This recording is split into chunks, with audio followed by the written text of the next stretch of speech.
Hello, microphone. Hello, everyone. Welcome to Real Talk Baseball, episode 4. This week, we're going to be talking about third bases. As you can see, I'm by myself again. Unfortunately, Carlos and Javi couldn't make it. Next week, I'm going to try to get a special guest. We'll see if that actually happens, but yeah, I'm going to try my best. So, third base is unfortunately very weak this year. You got some real stars in the top, maybe like 5 picks, 5 or 6 picks, and after that, it gets really tough. So you don't want to be stuck with one of those, um, you know, below average type of players at third base as your starting third baseman, maybe possibly as a corner infielder. But if you are targeting your third baseman, you definitely want to try to get one early in the game, either first round or second round. After those guys are gone, it's pretty brutal towards the end. So getting right into it, at his current ADP of 3, we have Jose Ramirez. Now, Jose Ramirez is everything that you want in a batter, except for a standout at batting average. He's good in batting average. He's not going to hurt you, but he's also not really going to help you too much. Last season, he hit 280, good pop, very good speed. He had 29 home runs with 20 stolen bases. So you can look for that again with Jose Ramirez. Going into his age 30 season, he's still in the prime of his career. He's not really on the wrong side of 30 yet. Um, so I don't really see any signs of slowing down. Expected batting average has been pretty consistent in the last 5 seasons, except for 2021, which was just kind of out of control season for majority of the league. He's 81 percentile on sprint speed, so you can definitely count on him for some good stolen base numbers. Hopefully around 25, and the bigger bases are definitely going to help with that. So it's possibly even going to go higher than that. Um, 95 percentile in max exit velocity. So Jose Ramirez hits the ball exceptionally hard. So you can definitely count on a lot of home runs, and with his speed, you can count on a lot of doubles and a few triples. So points leagues, categories leagues, he is definitely a consensus top 3 pick. In my opinion, if I had the number 1 overall pick, I'm actually going Jose Ramirez number 1. um, like I said earlier, third base, it's just not a very deep position. So I'm trying to go out there and get third base as early as I can. So if I have, a top 3 pick, I'm definitely going after Jose Ramirez, even before Aaron Judge, even before, whoever else you can think of. I just think that because there's not much depth at third base, you're getting power, you're getting speed, you're getting a decent batting average and a decent lineup. So you're going to get a lot of good counting stats. Last year, he had 90 runs and 126 RBI. 126 is a freaking lot, man. But I don't think we're actually going to see that many from him. I think that he was kind of just overperforming in that a little bit.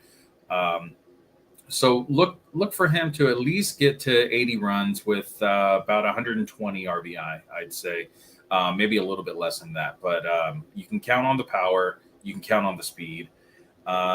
He pulls everything with an elite launch angle. So home runs should be plentiful. Um, yeah, that's about it for Jose Ramirez. And number 2, this one was a little tough because there's two third basemen that are kind of going towards the beginning of the second round. That's Manny Machado and Rafael Devers. Between those two, I actually prefer Manny Machado, so he's at number 2 for me. Um, Basically, he's a lock for 100 runs, 100 RBI, close to 30 home runs with a decent batting average. So he's actually very similar to Jose Ramirez. The only thing really Jose Ramirez has over Manny Machado is the speed. Now Machado is not, a zero at speed. He'll still get about 10 stolen bases. Possibly with the bigger bases, we might see a little bit more than that. 12 to 15 isn't out of the realm of possibilities. He did overperform last season, which raised his batting average. He actually ended the season with 298 batting average. So, but he's kind of overperformed every year in his major league career. So I think that's pretty typical for him to be close to a 300 batting average. His expected BA was at 264. So he did overperform a little bit, but I still think that you can count on him. He's 30 years old, same as Jose Ramirez. So I don't see any signs of slowing down. And with the with Fernando Tatis Jr. coming back into the Padres lineup, and the Padres already kind of have like a stacked lineup as it is, you can definitely count on him to have a lot of runs and a lot of RBI. Last year, 100 runs, 102 RBI. So you're going to definitely see something similar to that. Strikes out a lot, 133 strikeouts and 644 plate appearances, but that's okay because you're getting, the home runs and a few stolen bases to go along with it. He should definitely be a good bet for at least a 290 batting average with some good counting stats. Moving on to number 3, that's where I actually have Rafael Devers. Now, Rafael Devers, I feel like in the next couple of years, he's going to take a pretty big step forward. He's in a decent lineup with the Red Sox. They're not what they were back in 2018, but they are making moves here and there. Tristan Casas is supposed to be up this season, and he has amazing potential. He's supposed to be their starting first baseman. Because Bobby Dahlbeck just isn't living up to the hype as what everyone thought he was going to be. So they don't have the best lineup, but counting stats are going to be lower than they should be for him. But he's a really good source of batting average. He hit 295 last season with an expected BA of 282. So very similar numbers there. On base percentage is great, 358. Whenever you see above 350, these guys are getting on base a lot. OPS at an 879. That's amazing. You like to see something close to 900. So love to see that. Good source of batting average and home runs. Not a lot of speed. Last season he had 3. You want to increase each player by a couple, because of the bigger bases, 3 inches on each side of the base. So I'm being generous in saying that he'll probably get around 5 or 6 stolen bases. And he's not really known for speed anyway, but he does hit the ball exceptionally hard. So, trust the batting average and trust the power. That's it for Rafael Devers. He's currently going at ADP 22. Next, I have Austin Riley. Austin Riley is another one that in the next couple of years, I really feel like he's just going to make a step forward. He's only 25 years old, but he's a big dude, 6'3", 240 pounds, hits in the middle of the Braves order. Then the Braves have just a amazing lineup. Matt Olson hitting right before him or right after him. Lineups aren't really up yet, but we'll see where they're going to hit in the order. But now that Dansby Swanson's gone, it kind of leaves a hole at the number 2 spot.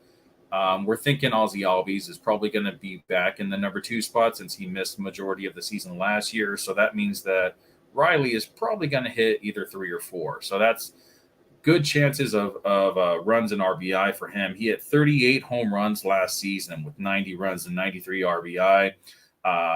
I don't really see any reason to think that he would go any lower than that. So I'm expecting another 35 plus home runs, at least 80 runs and probably 100 RBI, which is really great. Hey, what's up, Jasper? Nice to see you on here, man. Hopefully you're prepping for our season coming up. We're starting to do a keeper league. Never done a keeper league before, so this is actually going to be our draft into the keeper league. So don't have any keepers yet, but we definitely have to keep in mind, as the draft goes, are you in win now mode, or are you in potentially winning, next season or the season after, since we're going to be able to keep some of our players. So it's going good, man. I'm glad you're on listening to the show right now. Looks like we have 2 people watching right now. So Jasper or whoever else is watching, if you guys have any questions, I'm here to answer to the best of my ability. Unfortunately, I'm by myself again. But hopefully that'll be remedied soon. So Austin Riley, honestly, I think this guy's a stud. His expected batting average in the last 2 seasons was right in line with what he actually did. So we can expect around a 280 batting average with elite power in an awesome lineup. Hits the ball exceptionally hard. On average, he hits the ball at 92.5 miles per hour.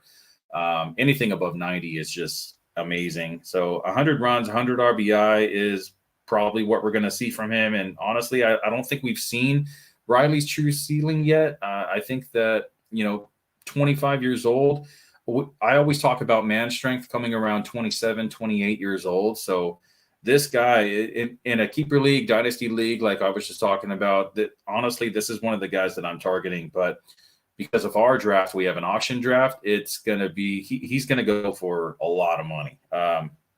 So we'll see.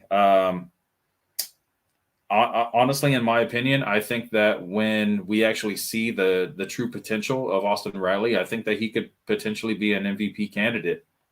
And that's the Braves for you, right? They first Freddie Freeman, and then now with Austin Riley, lineup's looking good. Jasper says my plan is a 3 to 5 year prospects. That's so you're going for long term, not really winning in the beginning. But you know what? That's okay, because we plan on doing this every season for years to come. So glad to know your strategy, so that way I can kind of plan around that also. I'm actually every season I'm always making the playoffs. Most of the time I'm either in the championship or I'm in the at least in the semifinals. So I'm always trying to win, man. I'm gonna do my draft the best way I can to win this year, but I'm also gonna be planning for future seasons. So I'm going for guys that are going to have high production this year, and we also have I want to say it's 3 NA spots, so you can draft your 3 prospects and keep them in your lineup. It's or keep them in the NA spot, so that way it doesn't take up your roster spots. So we'll see how it all plays out. This is our first season doing the draft as a keeper league, so it's going to be interesting to see how it goes.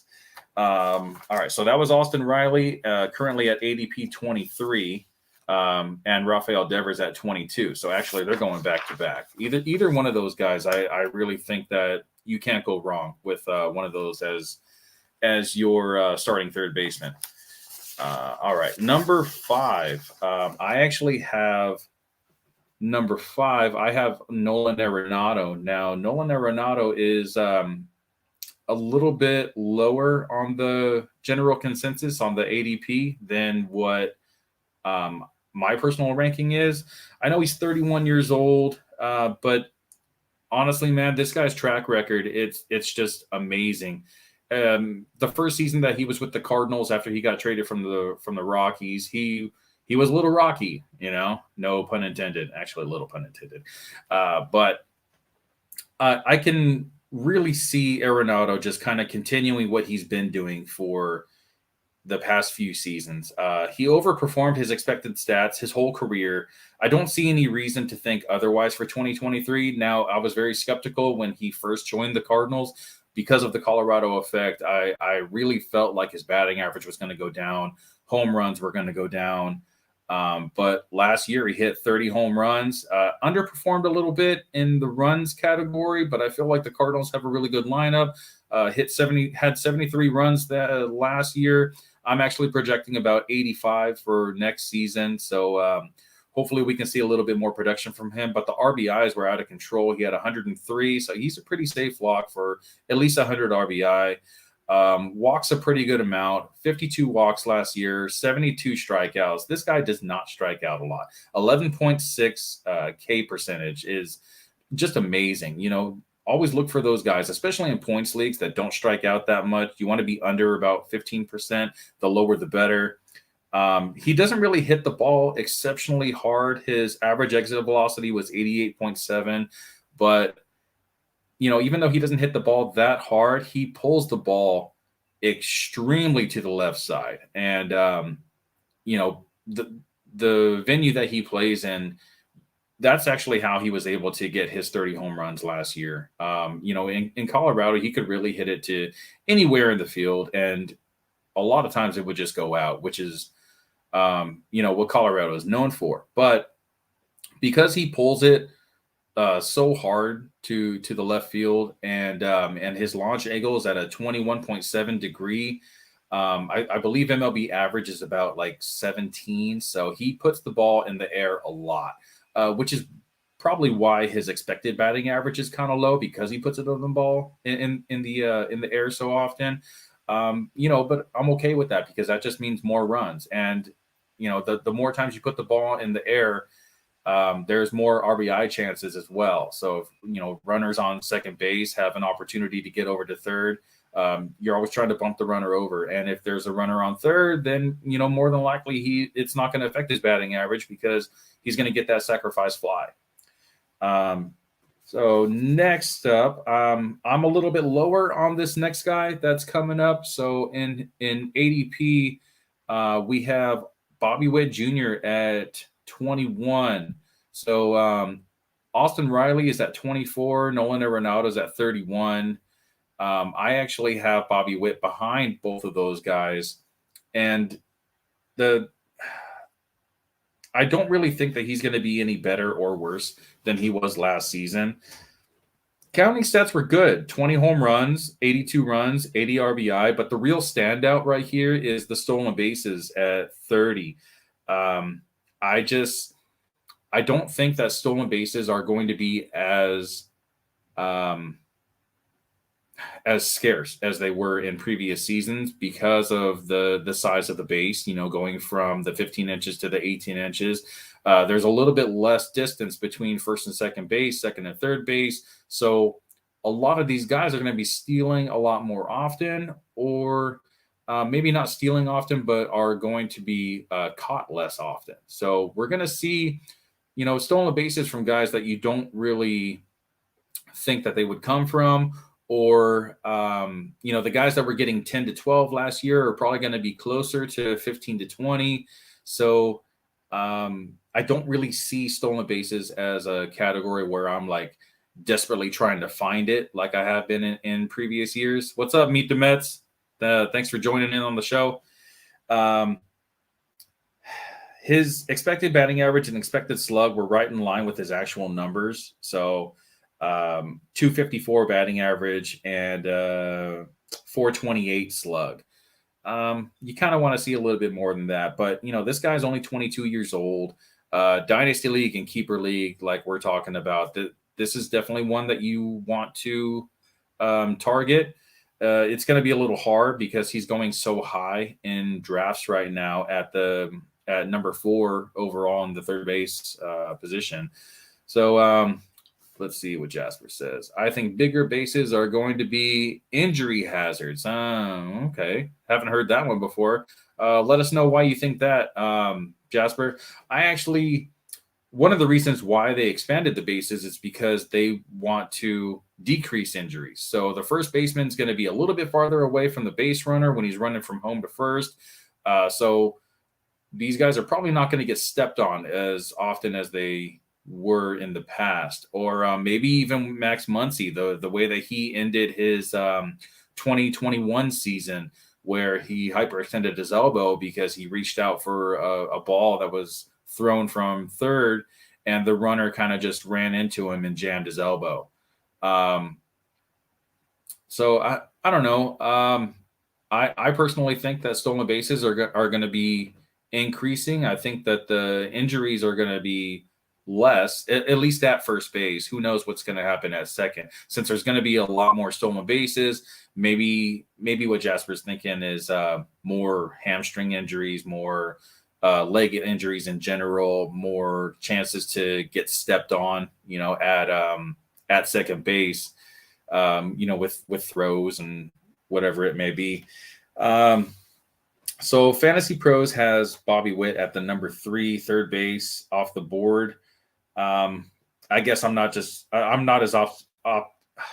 optimistic as some of the experts out there, but I don't really see how Witt's 722 OPS outranks Riley, Devers, and Arenado. 30 stolen bases is worth a lot in roto or categories leagues, but with the size increase of the bases, stolen bases are going to be a lot easier to come by this season. So I don't really see the hype about Bobby Witt when it comes to stolen bases.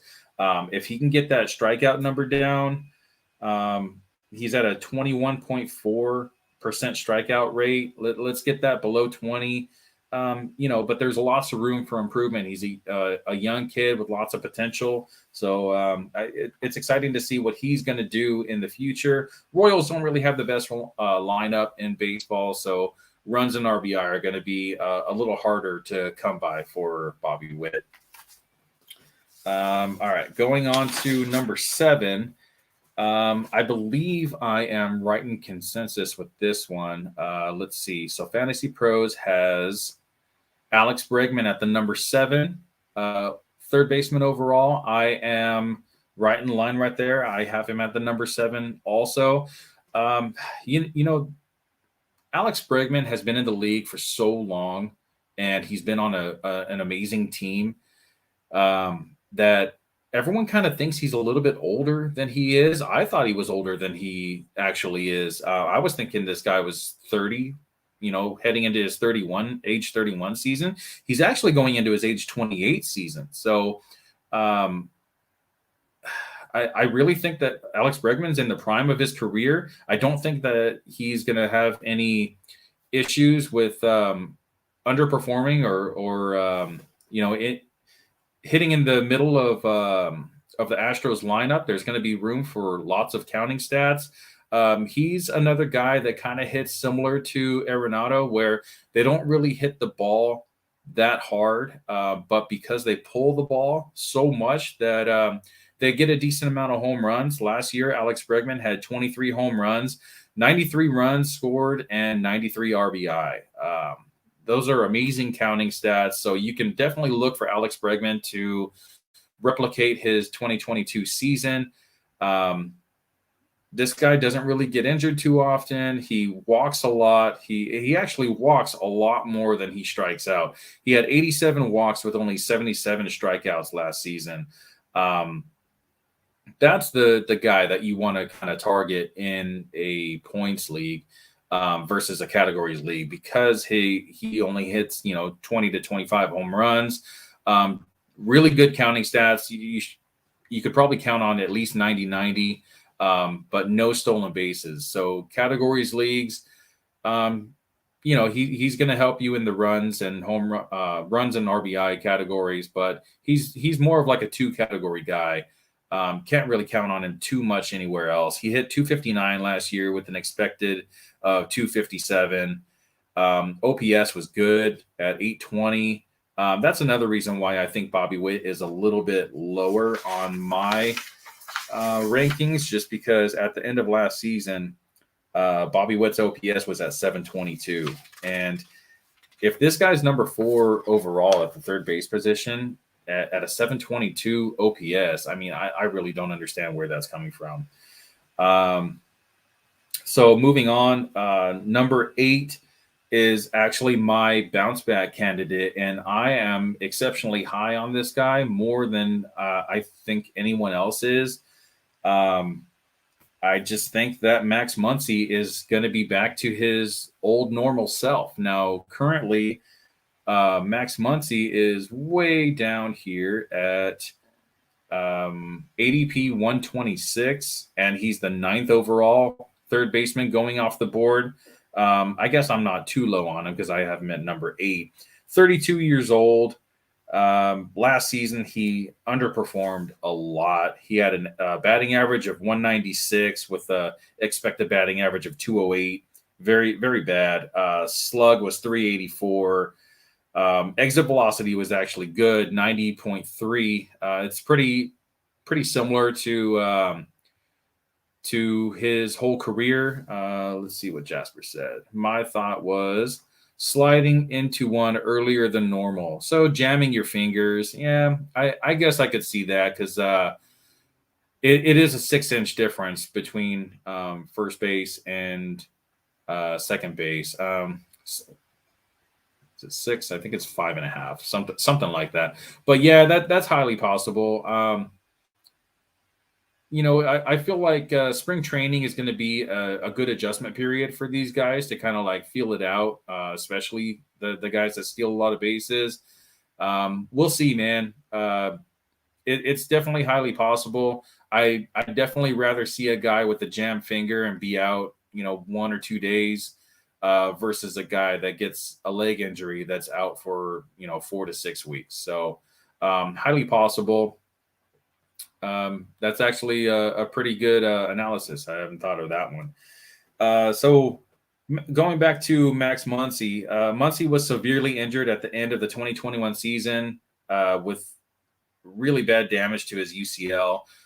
There was talk about him possibly getting surgery, but he actually worked around it. He was just in the gym and, working on it with personal trainers and physical therapy. So, he came back in 2021, started the season, or sorry, 2022, started the season, and he just wasn't the same old Max Muncy that we as Dodger fans, we grew to love.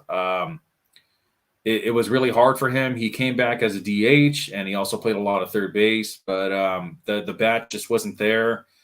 I think he ended the season, let's see, with a 196 batting average. His expected batting average was 208, so he underperformed a little bit, but he wasn't the Max Muncy that we all knew.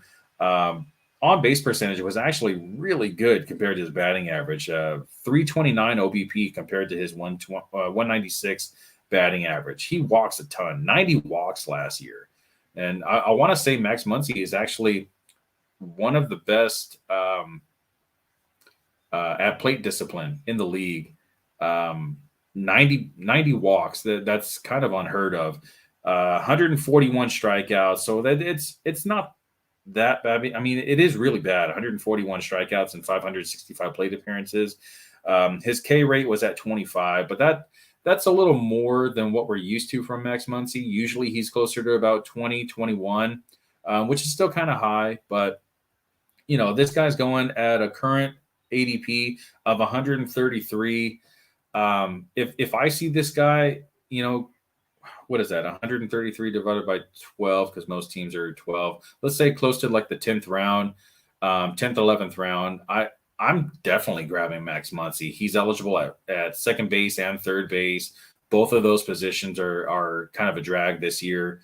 He struggled a lot in the first half of the 2022 season, but if you go back to August, so from August 1st to the end of the season, Muncy batted 247 with a 358 OBP and 500 slug. So that's actually closer to his career numbers. So as the season was coming to an end, he actually started to look like the old Max Muncy that we're used to seeing. So I don't see any reason why Max Muncy wouldn't come into this season as the old Max Muncy that we've seen for previous seasons. I actually had watched an interview with him. He says, "My body feels good as it ever has. I feel strong. I feel healthy. My swing feels good." So I really want to trust that. I think I trust it more than the experts out there. I think he's good for about 90 runs, 100 RBI, and close to 35 home runs. He only had 21 home runs last season, but I believe he had 7 home runs in the last 2 months of the season. So, the last 2 months of the season, 7, it's a little bit down from what we're used to seeing from him, but I don't think, 35 is out of the question. I think 30 to 35 would actually be right in line with what we've seen from him in the past. And as I said before, 90 walks. So he's definitely more valuable in a points league, getting on base that often rather than a categories league. But he's still very valuable in a categories league because he's hitting in the middle of the Dodgers lineup with amazing talent in front and in back of him.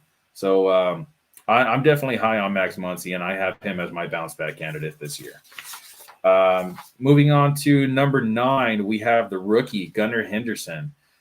His current ADP is 88, so he's actually way up there. Is that right? Yeah, 88. Wow, can't believe everyone's so high on this guy. Now I get it because the prospect pedigree and everything, but last year he only had 132 plate appearances, 4 home runs, 12 runs, 18 RBI, 1 stolen base, 16 walks, 34 strikeouts, a 259 batting average. His expected was 250, but with only 132 plate appearances, it's really kind of hard to judge if that's actually what we're going to see for this next season.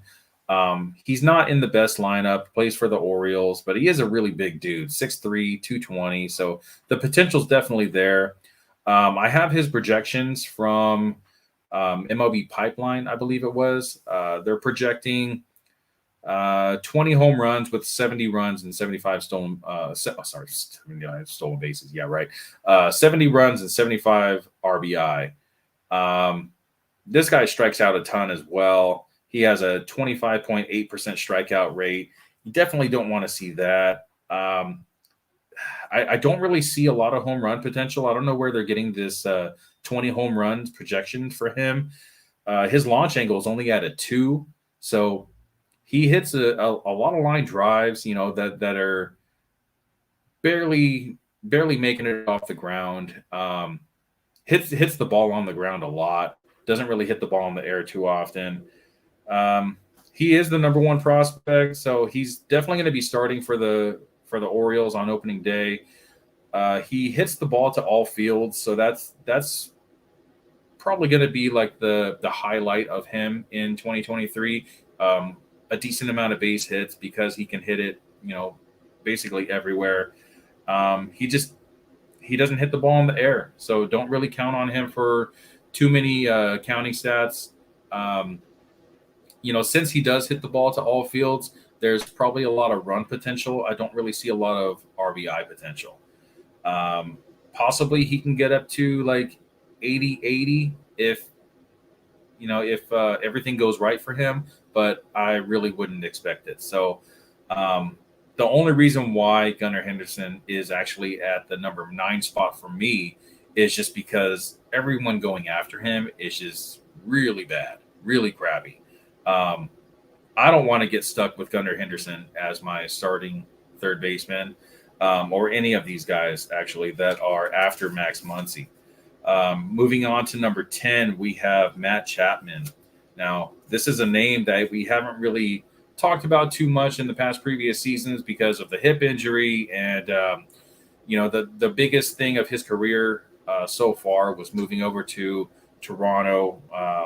We thought that maybe him being in a better lineup would help him kind of get out of his funk after his hip surgery. He had season-ending surgery in 2020. He had a really bad 2021. Traded to the Blue Jays in the 2021 offseason, and he had a really rough 2022 as well. Excuse me. 229 batting average with an expected BA of 234, so it's right in line. OPS at 757. So this is exactly what I'm talking about. Like an OPS of 757, and this guy is the number 10 at third base. When you had earlier, we were talking about Bobby Witt, and what's up, Tony? Will with the top 3B picks. Thanks for joining the show, man. So what was I saying? He's hitting in the middle of a great lineup in the Blue Jays. So lots of RBI opportunities.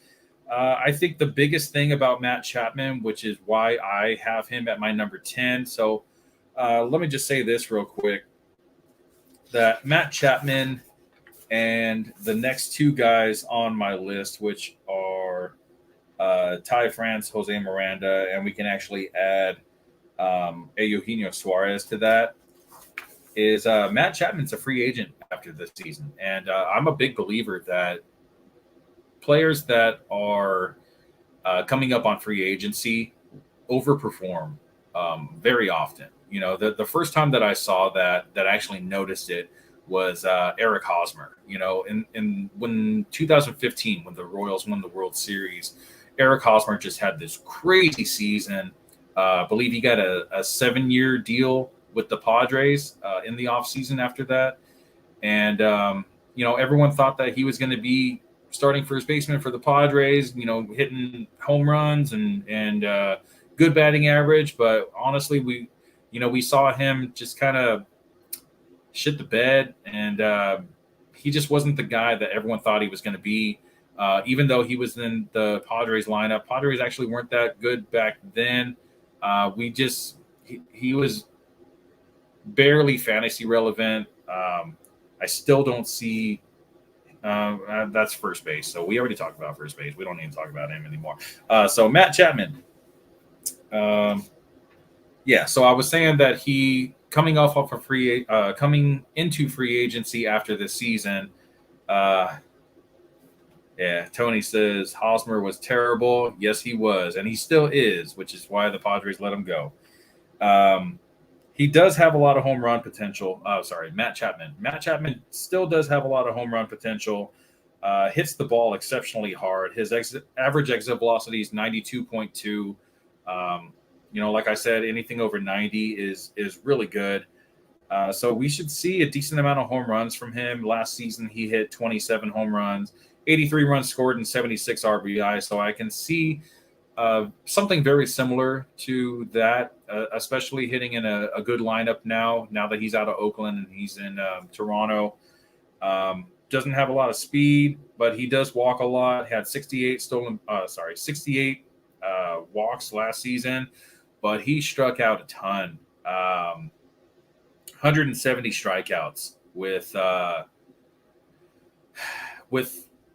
lot of power to go with it. But honestly, if Matt Chapman wants to move up in the ranks and wants to get paid, like we've seen in the past with guys, let's see. Ernie Naranjo says, I saw this with Adrian Beltre in his last year with the Dodgers and went on to get paid. Very true, man. We see this all the time where these guys are just, when they're in that contract year, this is why I'm so low on Aaron Judge. It's because this past season was a contract year for him, and he was the best player in baseball, and I get it. He is an exceptional baseball player, but I don't see Aaron Judge as the number one overall player in the league. I don't understand why he's going number one after just one season of being the best player in baseball. It's not like it was like Mike Trout like a few years ago where he played the same every single year. I believe Aaron Judge's rookie season and then his final season before free agency were the only 2 seasons that he actually played majority of the games. This guy's constantly getting hurt. I don't know. Maybe he just simplified things. And I did hear him say that he just started trying to just put more wood on the ball and not trying to hit the ball out of the park every time. And just kind of like let his size and his body take over and hit the ball hard. And that's exactly what he did. So hopefully the Yankees can keep him healthy. But, that's on our outfield preview. So if you guys want to watch that, I believe we did that about 3 weeks ago. So going back to Matt Chapman, K rate of 27.4. I really think that if Matt Chapman can just get his strikeouts down, I think that we can see like some shines of what Matt Chapman used to be. Matt Olson did it. Matt Olson, his former teammate on the A's, moved over to the Braves, cut his strikeout rate close to in half in the 2021 season. And he was amazing. Last year, his strikeout rate went a little bit up, but that's just how things are in baseball. And I really think that Matt Chapman can go back to where he was. He's about 3 seasons past his hip surgery. So, I'm really hoping that at 29 years old, he's been able to recover. He's 100%, and coming into this year, really wanting to put in some work and be the guy that we used to see. He's in those man strength years, 29 years old. So This is actually my sleeper, Matt Chapman at ADP 146. So another guy that I'm kind of targeting as a backup option, just in case I don't get one of the other third basemen that I'm targeting. So yeah, that's it for Matt Chapman. Let's move on to number 11. So number 11 and number 12 are kind of hard for me. It was a toss up between the two. But originally, I had Ty France as my number 11, and then I think I just came to my senses, and I actually have Jose Miranda at my number 11. So Jose Miranda is actually a first baseman, but he's eligible at third base also. Uh, let's see. And Tony says he's a great pickup at his ADP, especially if he cuts the strikeouts. I'm assuming you're talking about Matt Chapman. So yeah, you once in a while, Tony and I agree on something. It seems to be like this is one of those things. Jose Miranda last season was his rookie season. He's 24 years old. When I see this guy on TV, he really sorry about that. Drink my water out of my Dodger cup. All right, so Tony is saying France over Miranda. I don't know, man. We've seen Ty France for about 4 seasons now. He's 28 years old, and I don't really see him progressing at all. I'll talk about him after I talk about Jose Miranda. So Jose Miranda, 6'2", 210 pounds, in a good lineup with the Twins. Twins just re-signed Carlos Correa, so depending on where Jose Miranda bats in the lineup, good run opportunities, good RBI opportunities. Last season, he batted 268 with an expected batting average of 253, so very close. On-base percentage was 325. He had 28 walks. Very, very bad. Very bad. I want to see that number increase. Let's try to get at least 40 next season. Doesn't really strike out a lot, though. In 483 plate appearances, he had 91 strikeouts. So I think with this next season coming up, if he can play the whole season, he should have about 620 or more plate appearances and maybe about 105 strikeouts. So that's pretty decent, especially in a points league. You want to see that. Only scored 45 runs and 66 RBI with 15 home runs last season. But he's very young, 24 years old. I think that he actually does have some potential. There's 3 names going within 10 picks of each other. Ty France at 153 that Tony's talking about. Eugenio Suarez at 160, and then Jose Miranda at 163. And out of these 3, I think Jose Miranda is my favorite. He's the youngest. He has the most upside out of these 3. I don't think I would want any of these guys as my starting third baseman, but there's not really a lot left out there this late in the draft. Jose Miranda is currently going 162, 163. So he's definitely one of the last picks of your draft if you're playing in a 10-team or 12-team league. In 2021, he hit 30 home runs, so the power potential is there. I believe that was the last season of the juice ball era, so I don't think we're going to see anything close to 30, but 20 home runs is possible. He hit 15 last year. So if he can get up to, 600 plate appearances, which is about 115 more than he did last year, then I could definitely see him hitting 20 to 25 home runs, hopefully scoring more and getting some more RBI opportunities. Let's see. He hits the ball somewhat hard, 89 miles per hour, 89.3. So you want to see that over 90 miles an hour, but 89.3 is right there. He's like I said, he's still really young, so he still has some opportunity to increase his strength and start to hit the ball harder in the future. I just think that, in the end, Jose Miranda is a more exciting option than Ty France and Suarez. So moving on, at my number 12 is Ty France. Ty France is eligible at first and third base. He's 28 years old, which really threw me off. I thought he was a lot younger than that. Rookie season was in 2019, so he was 24 years old in his rookie season. ADP is currently at 146. So, no, actually, it's gone up since then. It's at 153. So his batting average last season was 274. He overperformed a little bit. Expected batting average was at 262. OPS at 774. That at this point in the draft, you're kind of taking whatever you can get.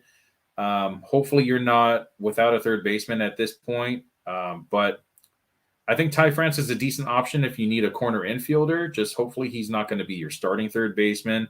Last season, he had 613 plate appearances with 20 home runs. I think we can kind of see the same type of production from Ty France that we saw last year, which is about 20 home runs, 70 to 80 runs in RBI. Had 48 extra base hits last season, so it's not bad. 0 stolen bases. Even with the bigger bases this year, I don't think we're going to see any stolen bases from Ty France. I believe he's in like the 8th percentile when it comes to sprint speed, so I wouldn't count on it. Had 35 walks last year with 94 strikeouts. The strikeouts are definitely a standout for me. Under 100 strikeouts is really good. I just want to see those walk numbers get up a little bit. So in a points league, he's actually pretty decent since he doesn't strike out that often. I just when it comes to Ty France, there's nothing exciting about this guy. He's not going to hurt you, but he's not really going to help you. Hopefully, by this time you'll have a third base that's better than him. And that's basically it for the third base preview. I believe I gave you my sleeper and my breakout. Who was my bust? Oh, okay. So my bust, which I kind of already talked about, was Bobby Witt. And that's mainly because I think it's just too soon for him to be going 4th overall at third base. Let's see what Tony says. How far down are you willing to go at third base? By what round should we secure a third baseman? Honestly, if you really want a solid third baseman, you're going to have to get him early. It's 1st round or 2nd round. So if you have a top 3 pick, I'm going Jose Ramirez. In the 1st round, if you're 10 through 12, I would definitely go either Manny Machado or Rafael Devers. Austin Riley, he's a little bit later than Jose. Sorry, let me get back to my original notes. Okay. Austin Riley's going a little bit after Rafael Devers. They're actually going back to back. So Rafael Devers is at 22 and Austin Riley's at 23. I think that after Austin Riley, you're kind of getting like the leftovers, which, Arenado, I guess he's not really like a leftover. Arenado is potentially could be the same guy that we've seen last year and, in previous seasons. I honestly don't think that Bobby Witt is going to be anything crazy good that, a lot of people are expecting from him. But, like I said, he's only 22 years old. ADP at 16. That's just way too early for me. There's no way I'm drafting this guy in the 2nd round. I would definitely wait until like the 4th or 5th round. So yeah, that's the end of the show. If you guys have any more questions, my email or our email is realtalkbaseball@yahoo.com. And if you go to our Instagram page, I also answer the messages on there. You can look for us, Real Talk Baseball on Instagram. Let's see. Should I panic if I don't have a third baseman by the 4th or 5th round? I think that if you don't have your third baseman by the 4th or 5th round, you might as well just wait until the end and kind of go for a solid veteran that we've seen in the past, a guy like Evan Longoria or Justin Turner. a guy that could potentially have like a bounce back season because both of those guys are on new teams this year.